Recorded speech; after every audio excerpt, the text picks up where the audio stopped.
Welcome to another episode. Welcome to the Corporate Cowboys podcast. My name is Alex. I'm your host for another, let's call it a 30-minute consult into the world of corporate. So, you want to be a corporate cowboy? Sit down.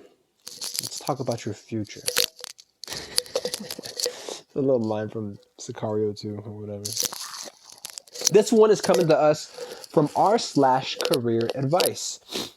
My name is Alex, mind you. I'm still a little bit under the weather, but I'm fucking kicking, right? Still a little bit of that head fog, a little bit of that brain fog, but I'm working through it. I'm not achy or have pains all over. So I figured, fuck it. Why not? So this one comes from r/career advice. And the question is asking is, do you guys usually accept your first offer number for a company you are interested in? The body reads, "Hey y'all, need some help with countering a job offer. I was recently offered a finance job, which I am very excited for. The salary range is 85 to 95. I got one offer a week ago at another company for $110,000. So the first offer was 85 to 95,000 dollars, and then they got another offer a week ago at another company for $110,000, but didn't want to work on that sector or in that sector. That's probably what they meant to say. Another for $80,000, which I declined, and one more for $105,000, which I am still interviewing for." So it sounds like they have a number of offers, at least 3 that are open, that are exercisable, if that makes sense. They have 3 options that are exercisable. They can exercise their options because they dropped the lowest. They dropped the 80K one, and they're still interviewing for the 105. The company in question for the offer asked me if 85 to 95 worked for me, and I said yes previously. This motherfucker already accepted an offer. They said yes previously. Now, even though they gave them a range, right? I don't know the context, but if somebody shoots you a range and then they're going to go back to their manager, you having accepted 85 the lowest, 95 the highest, to me, tells me at least, if somebody gives me a range that the hiring manager then has to get cleared with, I don't know, payroll or some other executive on whether or not they could offer you, whether or not they can cement the lowest or the highest in that range, you already said yes to work for them. You already said yes. You'll live on 85. Obviously, what you want is 95. But this motherfucker, I guess, they said, the company in question for the offer asked me if 85 to 95 worked for me, and I said yes previously. I do think it works for me, but ideally, I'd like the middle to high range when I think about it. Because he's having seller's remorse. He figured that he sold himself for too low a dollar figure. This person, let me tell you, I am happy I got an offer and really want the job, but want to know if it's best. Want to know. I'm really happy I got an offer and really want the job, but want to know if it's best to accept it or go for the mid to high end of the range. Thanks. So they really want the job. They got the offer, they really want the job, but they want to know if it's best to accept it or go for the mid to high end range. I only see one viable move here because you've already fucking compromised yourself by saying yes to that 85 to 95 range. You're being highly, I'm not going to say unethical or unprofessional, but you're already shitting where you're going to be working prospectively if you renege on your acceptance. You've accepted the offer. I don't know why I'm getting red. But you've accepted 85 effectively. You've effectively accepted $85,000 and now hoping you get 90 to 95. You want the middle to upper end of that range. First of all, I don't want to backtalk you, but you're shitting the deal. That's what you're doing. You're fucking it up. You're fucking the game up. Back in my day, it's always been fucking the game up, right? Nowadays, people are saying, oh, you're fucking up the bag. You're fumbling the bag. No, you're just fucking the game up for everybody else, including yourself. Now, if you want to renege on that, I personally, I mean, this is to get you out of a tight squeeze, but it's going to require you to do a little damage control preemptively before you start breaking hearts. A little bit of fire, what's it called? Controlled burn, some controlled burning, because you will have to not just exercise. If you want to exercise your options, you're going to have to exercise some fucking skill and introduce the other offers that are on the table. So if you want the mid to high range, you're going to have to go back to these people. You're going to have to go back to this company that you do want to work at, but you want more money from. You're going to have to go back to the company and let them know that you've received other offers and that they are in play. And let them know what the pros and the cons of them might be. You've already accepted. You might as well treat them like they are your team and that someone else is attempting to recruit you from the team. Because at the end of the day, money is the point of the game. Money is the motive. Money is the motive, right? So if your team, the one that you've accepted to, if they are willing to keep you on board, if they're willing to up the offer, they ought to do it on their own initiative. What you have to do is just introduce that incentive.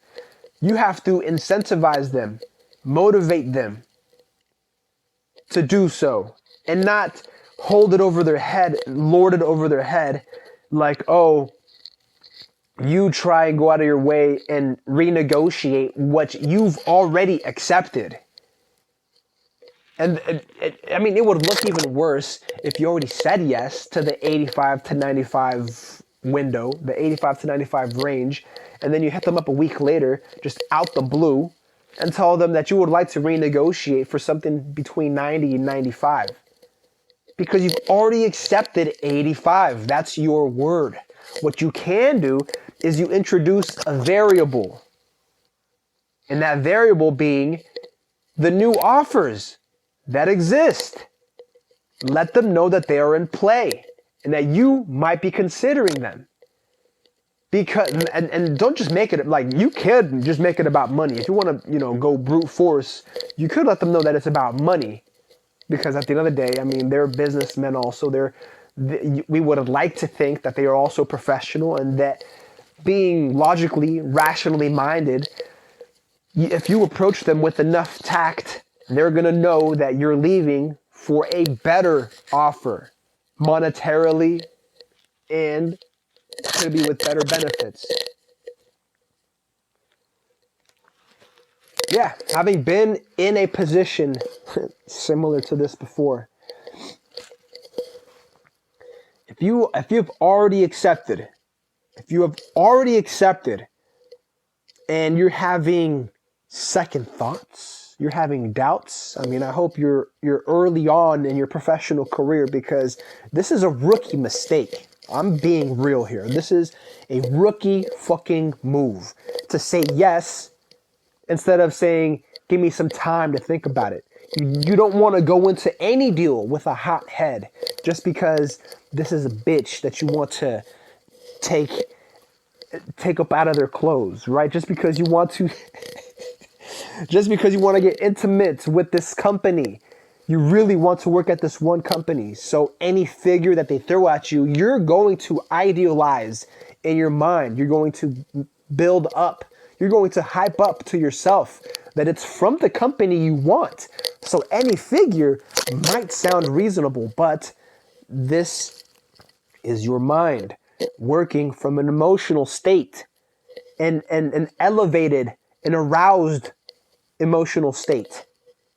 And arousal doesn't just have to be sexual, but I mean, this fits the analogy. So yeah, an aroused state from a company you actually do want to work at. And now you're doubting yourself. Now you're doubting your own word. You're doubting the acceptance. Come on. Don't fuck up the game. You're the one fucking it up. So if you want to go back and reopen negotiations, the only way to do so is with a fucking crowbar. You can't use just yourself, just your hands and say, hey, I thought about it and I believe that my services are worth a little bit more. So I would like something from the middle to the upper range, maybe 90, 95. Nobody wants to fucking hear about it if you've already said yes. Because if you renege on your own acceptance, they might as well just fucking blackball you. They might as well fucking blackball you because you've effectively wasted their time. They've already gone ahead. They may have already gone ahead and are processing paperwork to bring you on board. And if you want to jerk them around for a couple extra grand, this is something that you could have taken a couple of days away from the negotiation to really think about, to really do a little bit more market research, tidy up your position, and come back to them with, I appreciate the offer. The 85 to 95 sounds reasonable, but I propose something between 90 and 100. How about that? Propose your own window. List your own reasons as to why that is. Let them know that you do want to work at that company and the value that you will be bringing to them as an asset working there will be more than worth the 100K that you plan on being compensated, that you believe you ought to be compensated with. But nah, don't just open it just because you think that this company will treat you with the same romantic lens that you have for them. Don't get it twisted. Do not get it twisted. Business is war. It's personal. Other than that, I see no viable option here. You've already accepted. Legally, you've already accepted. You may not have put anything on paper, but your word is bond. You may not have put it on paper, but if they have it on email, you're fucked. You've already made your bed. Go sleep in that bitch. You've already dug your own grave. Hop into it. And it's not a negative. It's not a negative. I'm putting a negative connotation to it because this person is writing it in a negative frame, that the 85 to 95 is actually a negative frame. And it's not. Otherwise, they wouldn't have accepted it. They would have said no. Just off top. They would have seen that it was undervalued and they would have said no, but apparently not. Even in the emotional state that they found themselves in, they still had enough gusto to say yes. Enough enthusiasm left, even after having been devalued, to still say yes and accept that offer. Now they got to run with it. Now they ought to run with it. But again, there is a way out. You just have to be surgical with the shit. You have to introduce the variable. Introduce a variable. You can't just approach the company and say that you would like to reopen negotiations after they made you an offer and you accepted. After the acceptance, if you want to reopen negotiations, what you have to do is quit. Effectively quit and apply again, because it's unprofessional for you to accept a figure and then come back to them and tell them, no, I want it higher. Right? You should have told them that off top. If it was less than what you wanted, tell them that you would take a couple of days, think about it, and return to them with an offer. And it doesn't have to be a couple of days. Take one day, one fucking day to cool down and really think through your options, whether or not it's something you absolutely can live with or believe should be renegotiated. Fucking the game up, man. Fucking the game up. And I'm not mad.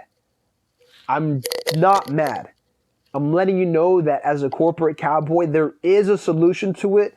But in your position, because you've already accepted your options, the more feasible options, the viable options have been narrowed down to really just one, in my mind, that I could see playing out to some benefit to both yours and the company's benefit. Because what you're going to do is reapproach this company in the hopes that they up the offer. Because they could just as well say, nah, fuck you. We're going to keep you at 85 to 95 because you accepted it. And now what you have done is validated that position in their company at that window, at that range, the 85 to 95K range.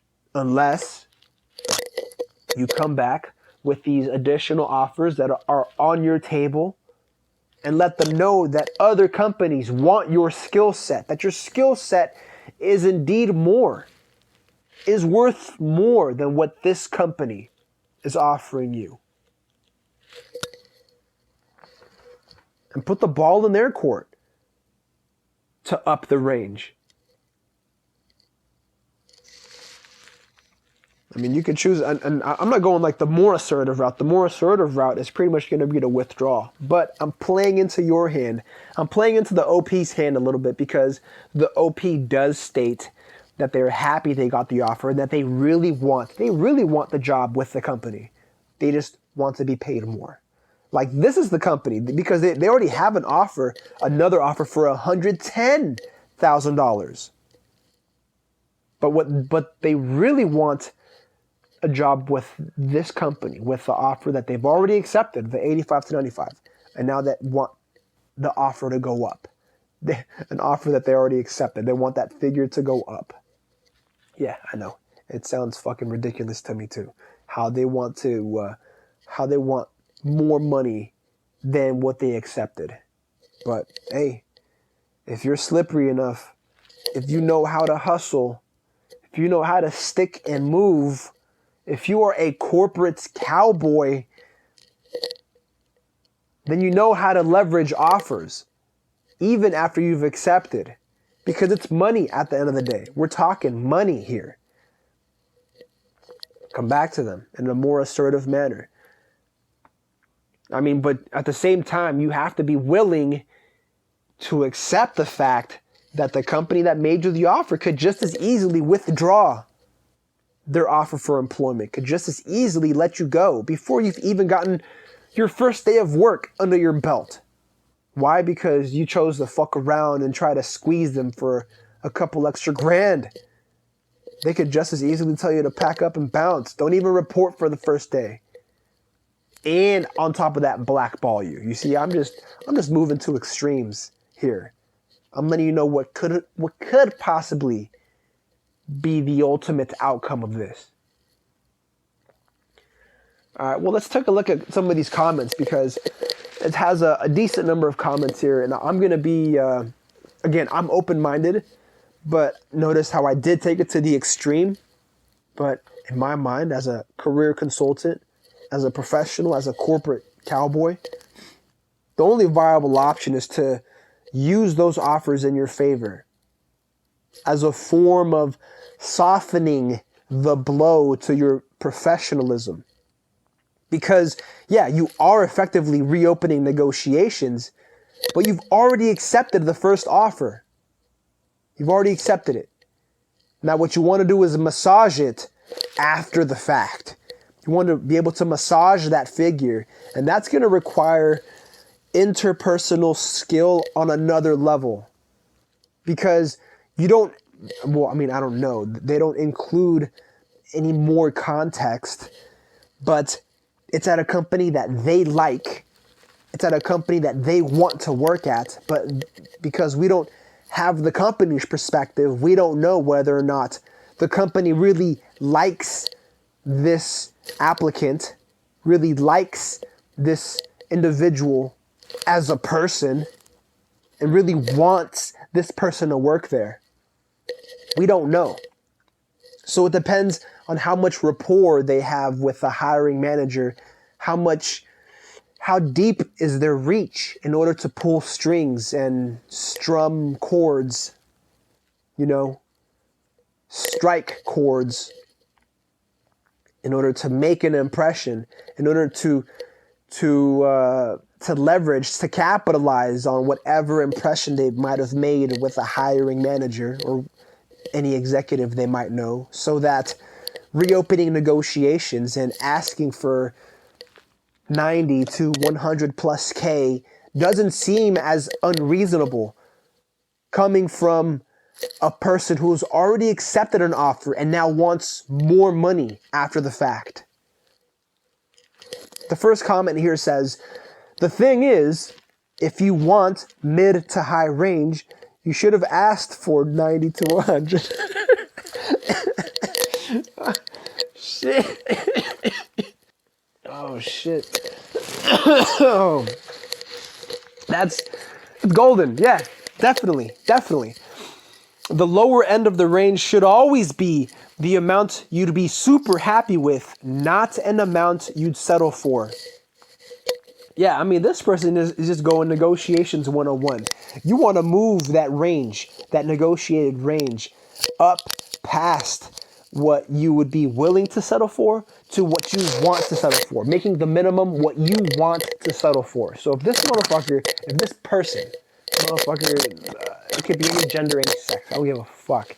If this person wanted at least 90, they should have made 90 the bare minimum. Right? But no, they were operating from a place of emotion, a place of stimulation, of enthusiasm, of sentiment for a company they didn't even have a position in yet. Damn, at least wait till you're in the door and then, I don't know, negotiate for raises and bonuses later. But again, I don't know what type of what job this is, other than it just being quote unquote finance. A finance job. And the OP responds, I asked if they were open to a range switch, but they said 100 was their cap, and they spelt their wrong. So I assumed maybe, they said, I'd get 88 to 90. Nope. Just the completely bottom of the range based on experience, they said. Yeah, based on professional experience. You fucking suck at negotiating. And for what it sounds like, they asked if they were open to a range switch. Yeah, so they went in with no offer in hand, no competing offer in hand, and just asked, like with their hands clasped together, I would like some more. Get the fuck out of here with your Oliver Twist bullshit. You want to reopen negotiations after you've already had a serving. You've already had a helping. If you had the balls on, you would have drawn the dagger out the first time and said, no, 85 to 95 is too low. I want at least 90. Fuck that. Give me 100 plus because I have offers. But no, your best hope would have been to reopen negotiations using those competing offers. And you didn't even do that. But again, we don't know the age or the location of this person. We don't know any more personal information on them. So best we could go on is what they've given us here. But if you or somebody you know has been in a similar position or is currently going through it, and you need some one-on-one consultation, don't hesitate. Reach out to us. It's what we're here for. You can find us on Instagram, the page, Corporate Cowboys with the Z at the end.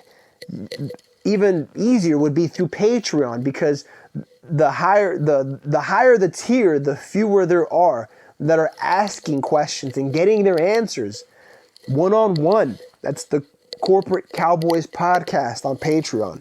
And I mean, if you're listening to us now, you might have found us through any number of places: YouTube, iTunes, Anchor, Spotify, Podbean, wherever podcasts are listed and published, broadcasted, as boy, you'll find us.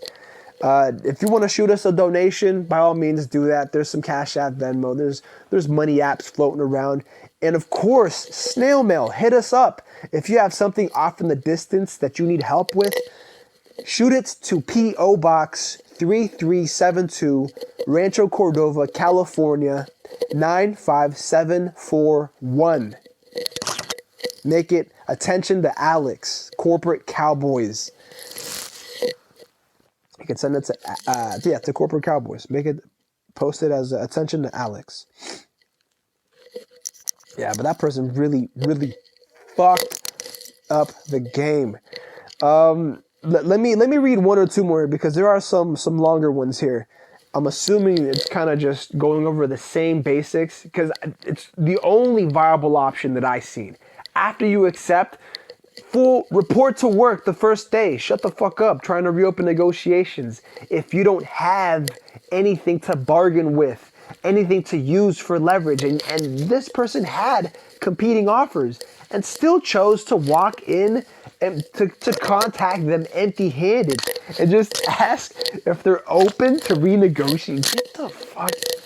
I don't understand it. I don't understand it. It's just a level of professionalism that could only be assigned to a novice. This next commenter here says, and actually leaves a couple of bullet points, says, bullet 1, the salary has to be enough where it makes you want to get up in the morning. If 85 does that, then go for it. However, feeling as if you're underpaid will cause anxiety, stress, and a feeling of inadequacy. Yeah, well, this motherfucker's already going through it and they haven't even started. So, the point is very well taken, but OP walked into this fucking mess without even doing that preliminary assessment. Bullet point 2, money is not everything. I mean, we could agree to disagree, right? Happiness, fulfillment, company culture, full benefits package all needs to be considered along with monetary compensation. It's okay to take a bit less in salary for an amazing place to work with awesome benefits, advancement opportunities, and work that you absolutely love. Yeah, no, I mean, it sounds like this person just walked into it because it's a company that they do love, or that they love from the outside at least, because the person doesn't even work in it yet.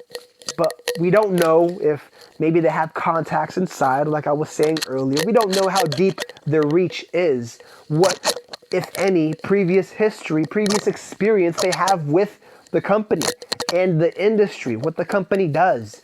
So maybe it is a form of love for the company and the culture, and what they want is just more money. But they went about it, I think, the worst of ways, just empty-handed with their dick in their hand, if they are male, and if they're a female with a dick in their hand, like just out of pocket. You feel me?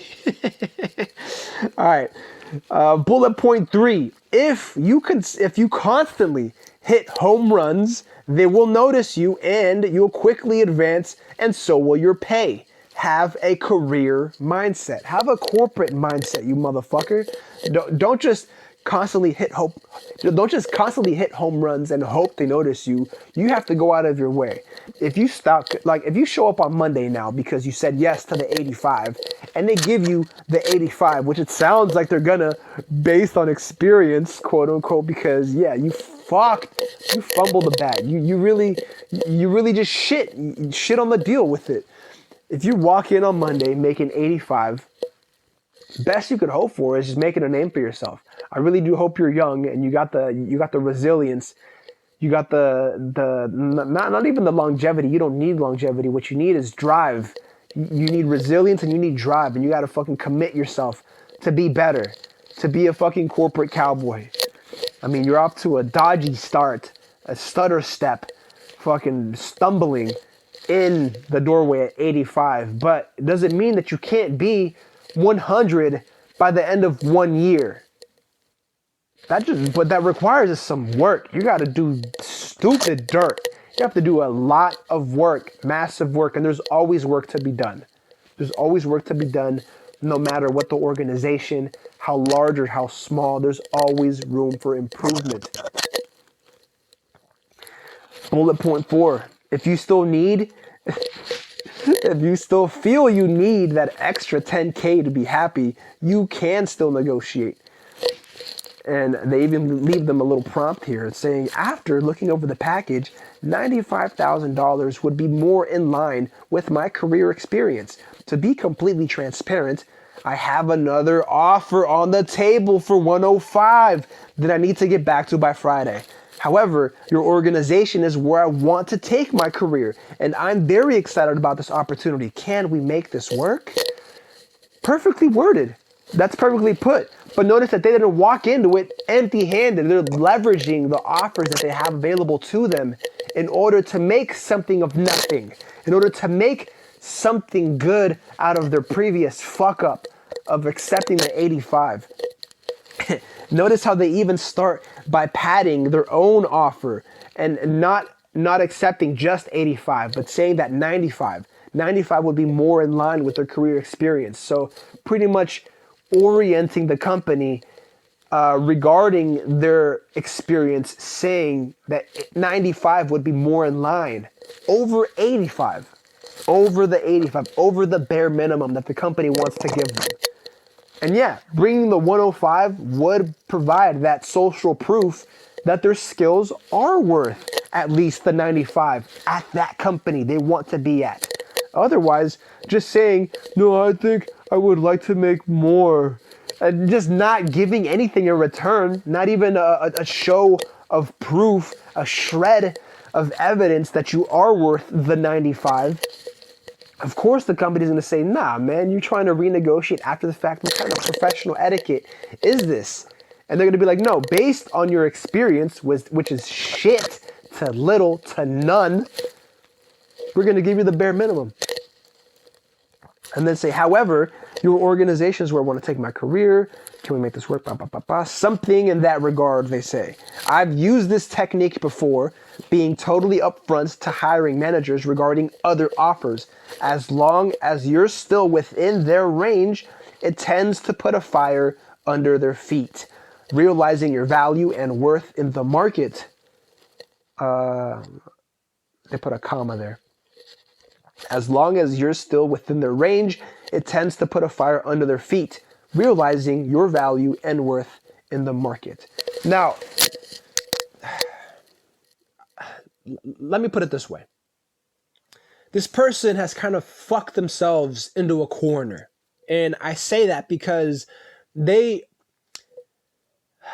approached the organization asking to reopen negotiations, right? Effectively asking for more money, and they don't tell us that they used these other outstanding offers as a form of leverage. They just wanted more money in the hopes that the company was going to be like, yeah, you know what? We'll give you the higher end of this pay range just on the strength that this motherfucker was applying, that on the strength that this person, Joe or Joanne Blow, really is Joanne Blow, and that's who they want working for them. They fucked themselves into a corner now because in the response email they listed above in the previous comment, in the response email they said that the cap for that position was 100. That's the cap that they had for hiring somebody and onboarding them to work with them. The cap is 100. What makes you think that at the end of 3 years, notice. What makes you think at the end of 3 years they'll be making 100? You see? They've funneled themselves and have done the work for corporate by going to work for a company that they really wanted to work at and really idolized almost, and really wanted to work at, right? So they're willing to sacrifice their own value up front on an emotional front and say yes to an $85,000 offer, an offer that now they're having second thoughts about, and that the company has already laid out for them that the cap was $100,000 just for them. That's the company hustling this person.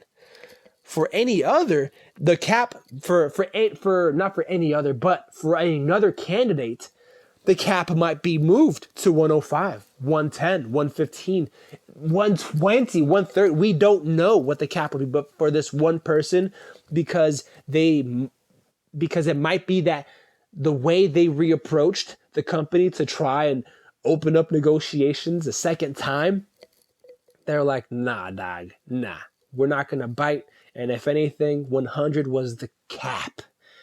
And what they're doing is waving a steak in front of you. I mean, that's even if you really are hungry, who's to fucking say it, right? But what they're doing is showing you the morsel that you accepted and then the rest of the steak back at the company. They're showing it to you. They're showing the morsel of meat that you accepted and then the rest of the steak back at the company. And they're saying, well, I mean, the rest of the steak is here for whenever. They're just throwing their hands up for whenever. And whenever could be from when you start, again, depending on how much of a corporate cowboy mindset you take on and really do the work, get your name out there, get known, and promote yourself, essentially. It could be starting Monday to fucking 3 years. If you show up to work and you're just showing up paycheck to paycheck, enamored by the fact that you're working at a company you really want to work at, then that $100,000 might come to you 3 years down the line, 4 years down the 5 years. You might become a fucking lifer and not see $100,000 if you don't know how to move in corporate. Corporate is a beast. You have to be a fucking shark. You gotta be a corporate cowboy. You have to know how to value yourself. And bullet point 5, just to end it here, it says, be careful. Don't let $10,000 break an amazing opportunity. Remember rule 3. And rule 3 was that, hitting home runs and have them notice you. But yeah, there's no hoping. There's no luck.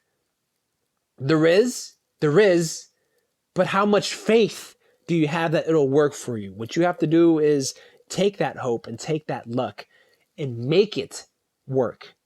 What you need is dirty luck. And I've said this in a previous episode before. Dirty luck is better than no luck.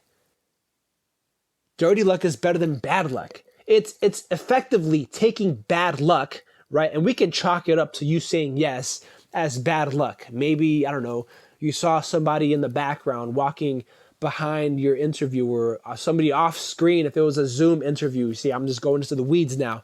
I'm being extreme here. And that it was bad luck for you having said yes, just off top, because it was a reaction. It was a gut reaction. Maybe your throat was itchy and you coughed, yes, and it sounded like a yes. And they're like, okay, well, thank you for accepting the $85,000 offer.